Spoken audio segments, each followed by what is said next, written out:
Alors bonjour, Pape Thiam, je fais partie de la coalition Les Serviteurs avec la tête de liste nationale Pape Djibril Fall. Alors on avait prévu aujourd'hui un point de presse, moi je fais partie de la coalition, je suis tête de liste départementale de Diourbel. Alors quand il s'est agi de nous présenter dans la salle pour faire un point de presse dirigé par Pape Djibril Fall, je suis venu à la demande de la coalition répondre à l'appel, mais de vous présenter pour le mouvement Diourbel d'abord, parce que nous sommes dans le cadre d'une coalition qui représente, où il y a des représentations politiques au nombre de 11 ou 13. J'étais venu à Dakar avec le mouvement Taxawu Liggéeykat yi, dont Khadim Sylla est le président. Moi, je suis le président du mouvement Diourbel d'abord. Nous avons rencontré la coalition Les Serviteurs, nous avons intégré cette coalition. L'objectif était de réunir nos forces, d'aller dans un sens pour avoir le maximum de chances aux élections législatives, avoir une unité dans l'idéologie, mais également rejoindre l'esprit de groupe et laisser de côté notre ego. Nous sommes partis sur des principes. C'est d'intégrer une coalition qui fera partie de l'opposition. C'est d'intégrer une coalition qui va répondre à la demande sociale. Certains ont appelé pour demander notre candidature. Nous avons accepté la candidature et nous avons tout fait pour réunir nos parrainages et déposer dans les meilleurs délais. Quand il s'est agi de réunir nos parrainages, il y a eu des disputes dans le cadre de la répartition des différentes tâches. Il y a eu des complications quand il s'est agi d'établir les listes pour la liste nationale, mais également pour la liste départementale. Moi, je me bats pour une cause, je me bats pour des principes. Je suis cadre de l'administration, je me suis engagé dans la politique pour apporter une pierre à l'édifice de la construction nationale, de la construction de ce pays qui est le Sénégal, qui nous appartient à tous. Nous avons l'obligation de nous engager sur le terrain politique, vu les circonstances, vu les difficultés que vivent les populations, au niveau local comme au niveau national. Nous sommes réunis pour une cause. La cause, c'est de se battre pour dire non à un troisième mandat de Macky Sall. C'est la bataille que mène l'opposition, que ce soit le Yewwi Askan Wi, que ce soit les partis politiques, le Aar Sénégal, mais les autres coalitions, Wallu Askan Wi. Nous nous battons pour une cause, c'est de dire non au troisième mandat. C'est ça le principe. Dans le cadre de cette coalition, je vais révéler des choses qui vont étonner des gens, parce qu'il y a eu des accusations venant de Mme Amsatou Sow Sidibé, qui dit qu'on a volé ses parrainages. Je dirais pas oui, je dirais pas non. Mais ce que je peux révéler aujourd'hui, c'est que nous avons subi la même situation quand il s'est agi de présenter nos parrainages. J'ai été représenté par Khadim Sylla qui dirige le mouvement Taxawu Liggéeykat yi. Il était en discussion avec la coalition pour intégrer la coalition. Au moment de ces discussions, sa femme a présenté la clé à un des représentants de cette coalition. Ils ont pris la clé, ils ont mis dans leur machine pour prendre nos parrainages. Khadim, quand il a eu que ces gens-là étaient sur le point de prendre les parrainages et de les intégrer dans leur liste, il y a eu une querelle, une bataille que moi-même, je n'ai pas assisté, mais quand on m'a expliqué cette situation-là, j'étais dans tous mes états. Alors quand je me suis présenté, Khadim m'a expliqué qu'il voulait prendre le parrainage qui lui appartenait. Ils ont pris la clé USB pour intégrer la liste qu'il avait déjà dans sa clé. Cette situation nous prouve davantage que ces gens sont obnubilés par le pouvoir. La déclaration qu'ils ont faite, c'est une déclaration mensongère. Je conforte l'idée que Mme Amsatou Sow Sidibé a été abusée, parce que si ces parrainages ont été pris et mis dans une clé, déposée au sein de la coalition, et que cette clé a été utilisée, il y a lieu de se poser des questions. Même s'ils disent que la clé n'a pas été utilisée et que les parrainages n'ont pas été pris, que les parrainages n'étaient pas été bons, je dis que ça c'est une déclaration mensongère. Parce que quand on prend une clé, ce qu'on a fait avec la clé, personne ne peut prouver que Pape Djibril Fall ou bien la coalition n'a pas pris la liste qui appartenait à Mme Amsatou Sidibé. Moi, je ne roule pas dans les mensonges. Ce que je veux dans une coalition, c'est qu'on ne fasse pas un roi. C'est qu'on ne personnifie pas la coalition au nom d'une personne. Mais j'ai constaté que la personne qu'on a mis devant, c'est Pape Djibril Fall, qui se porte comme un roi de la coalition. Et moi, je ne suis pas un faiseur de roi. Je ne mâche pas mes mots, je nage pas dans des situations mensongères. C'est pourquoi je prends mes dispositions dès aujourd'hui, parce que j'ai représenté le département de Diourbel et je me suis engagé de battre campagne pour le département de Diourbel. Je ne me suis pas querellé pour des postes au niveau national. J'ai laissé libre choix, libre cours d'eau à ces gens qui sont obnubilés par le pouvoir d'occuper les premières places au niveau de la liste nationale.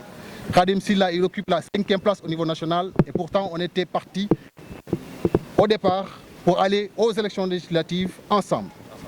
Il occupe la 5e place. Moi, je me suis battu. Je me suis lancé un défi de me battre pour le département de Diourbel et je suis la tête de liste du département de Diourbel.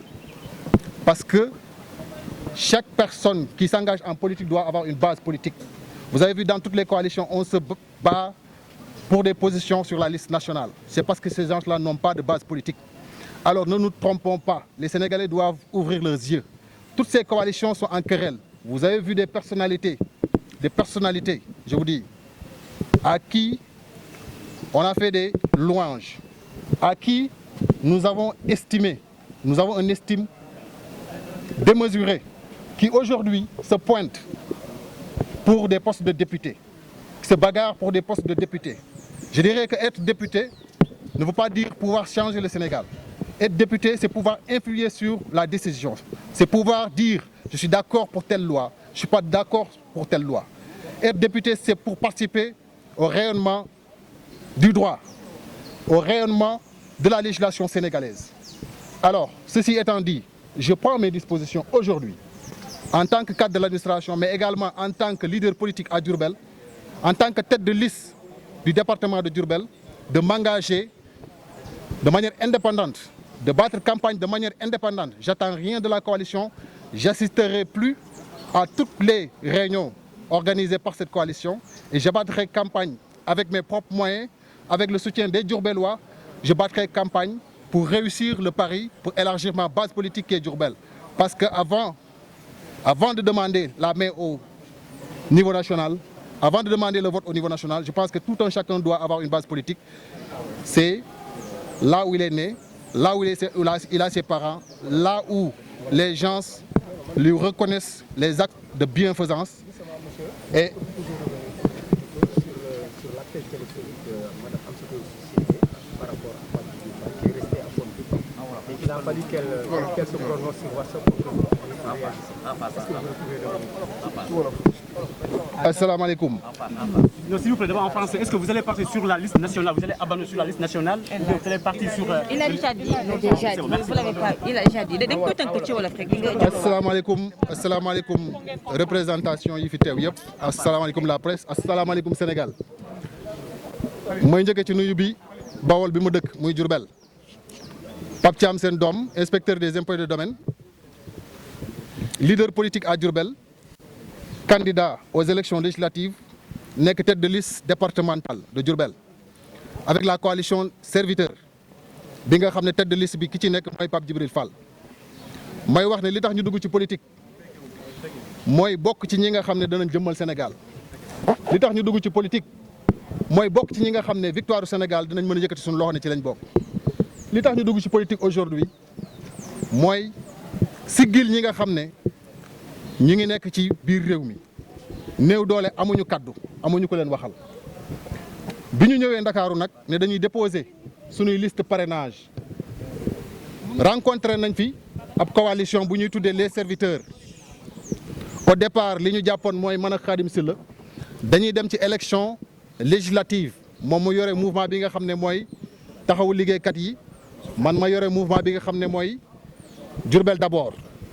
ma demoon ci élection municipale jëloon fa 4e bi ñu ñëwee di déposer suñu liste am na ñu rencontré muy coalition les serviteurs ba ñu waxtaanee ak ñoom soxla woon nañ ñu soxla nañ leen parce que li ñu jàpp mooy que ni booy dem élection da ngay boole say doole pour mën a am chance am victoire am ay député à l'Assemblée nationale boo xam ne dina mën a wax pour askan bi ba ñu boolee suñuy doole nag ne dañuy déposer suñuy parrainage am na lu bari loo xam ne xew na fa il faut ñu leeral ko askan bi la fa xewoon mu méngoog li xew ci ak Amsatou Sow Sidibé bi nga xam ne mi ngi jiiñ ki nga xam ne mooy Pape Djibril Fall ne dafa sàcc ay parrainage am ñun ma ne dund nañ ñu lu mel noonu parce que Khadim Sylla mi yore mouvement taxaw liggéeykat yi mi ma àndaloon pour ñëw Dakar pour déposer suñuy parrainage pour bokk ci coalition boobu ba mu amee jot di waxtaan ak ñooñu jabaram bi yore woon clé USB bi présenté leen ko ñoom jël nañ clé USB bi dugal ko seen machine nar a jël li nga xam ne mooy parrainage yi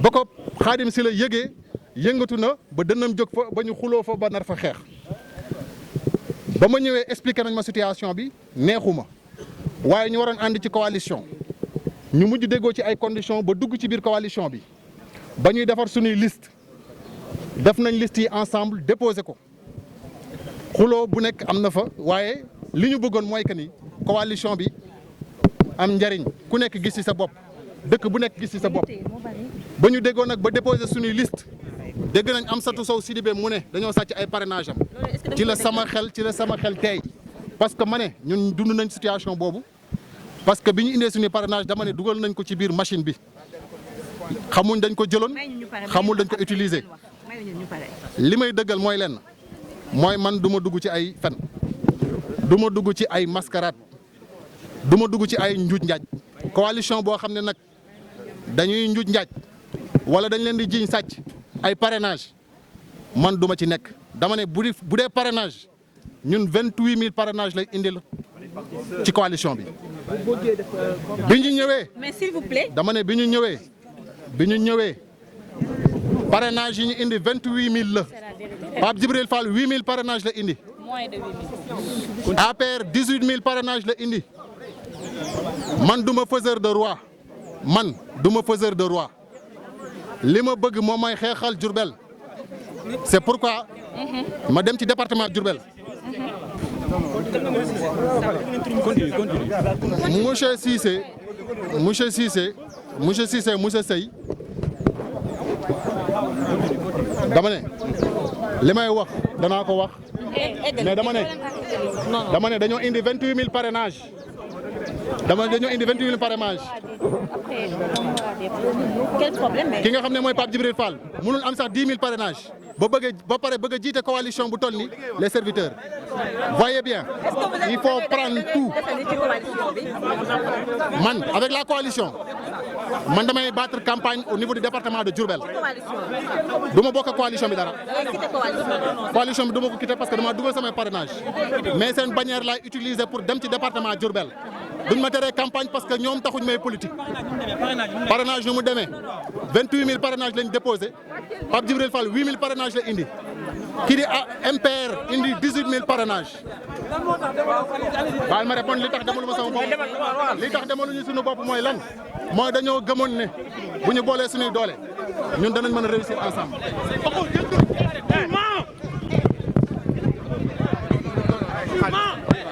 sama.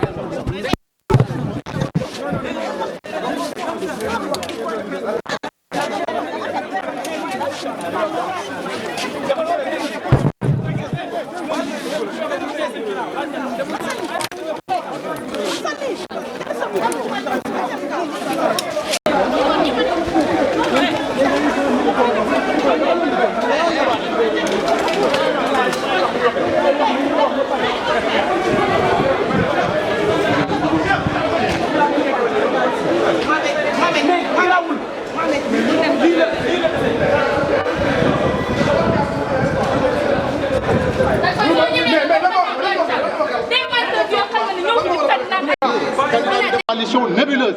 Amsatou Sow Sidibé a dit la vérité parce que nous avons subi la même situation. Moi, je suis un cadre de l'administration, je me suis engagé dans la politique. Je ne vais pas faire défaut. Je ne vais pas nager sur l'erreur. Je vais faire campagne à Diourbel.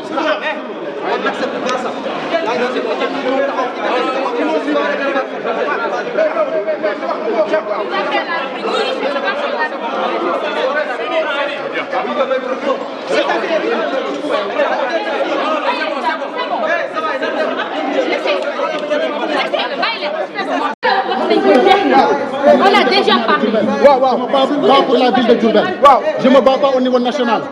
Je nage pas dans l'erreur, je nage pas dans les situations mensongères. Pape Djibril Fall est dans une coalition nébuleuse. Amsadou Sow Sidibé a dit la vérité parce que nous avons subi la même situation. Moi, je suis un cadre de l'administration, je me suis engagé dans la politique. Je ne vais pas faire défaut. Je ne vais pas nager sur l'erreur. Je vais battre campagne à Diourbel. S'il vous plaît, voyez bien.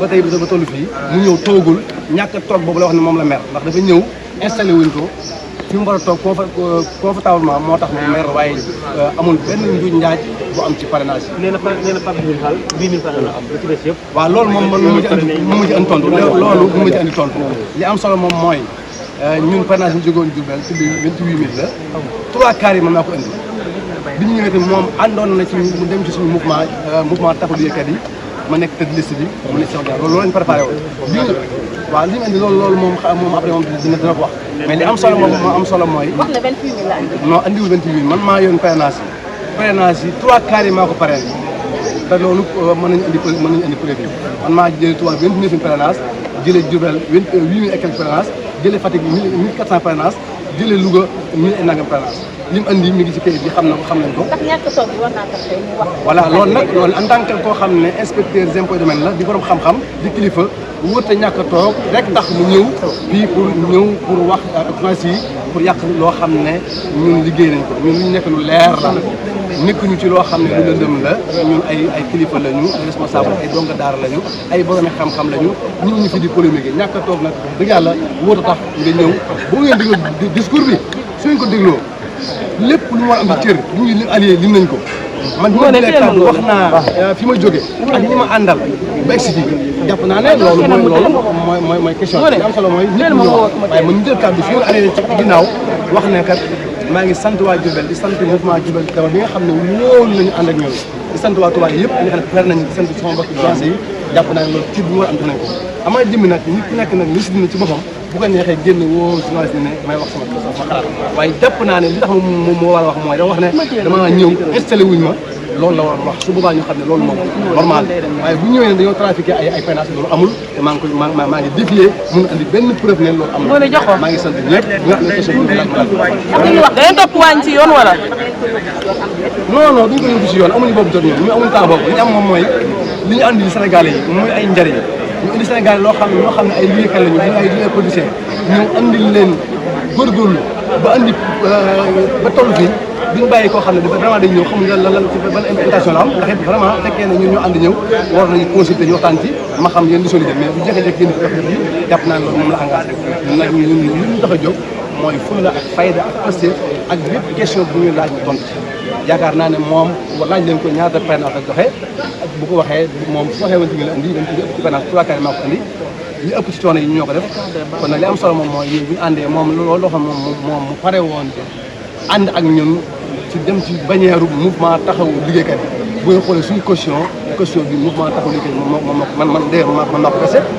man maa bese caution bi li am solo moom mooy bu ñu àndee ñu ànd ak nawle nit ki nag su amee lu mer war na ñëw toog ci fi ñu ko waxtaanee woon moom moo waxtaan wax ne kat man bi ma ñëwee en tant que allié waroon nañ ma installé loolu normal la loolu man nee naa installé leen ko ñu ngi toog di wax mu dem ñu ngi ko daf di ko woo ñëwul kon war na wax ne li tax ma mer mooy dañ ma installé wu waaye waxi parrainage yooyu moom jàpp naa ne su ko waxee lu wax bi jub te loolu xel na ngu ko te yaakaar naa loolu yàqalate bi defar li am solo moom mooy li ñu andi muy pas-pas bi Pastef ak njub bu leer nañ man maa génne sama 10 millions juróom versé ko mouvement taxawu liggéeykat yi man maa andi 3/4 ci parrainage bi ñu jël Diourbel moom moo tax mu nangoo nekk sama ginnaaw kon bu ñëwee fii ñu ànd jógee Diourbel bu ñëwee fii war na fu amee lu ko naqari ci ñàkk installation mu wax ne kat loolu jaadu nee naa leen installé leen ko war a toog waaye ñàkk jël installation ak ñàkk jël kàddu bu tax mu bëgg a yàq loo xam ne dëgg la lii am njub la bu leer nañ loolu moom maa ngi bëgg ngeen vérifié ko te pare naa pour ngeen laaj ma question bu ngeen bëgg laaj ma mën ci tontu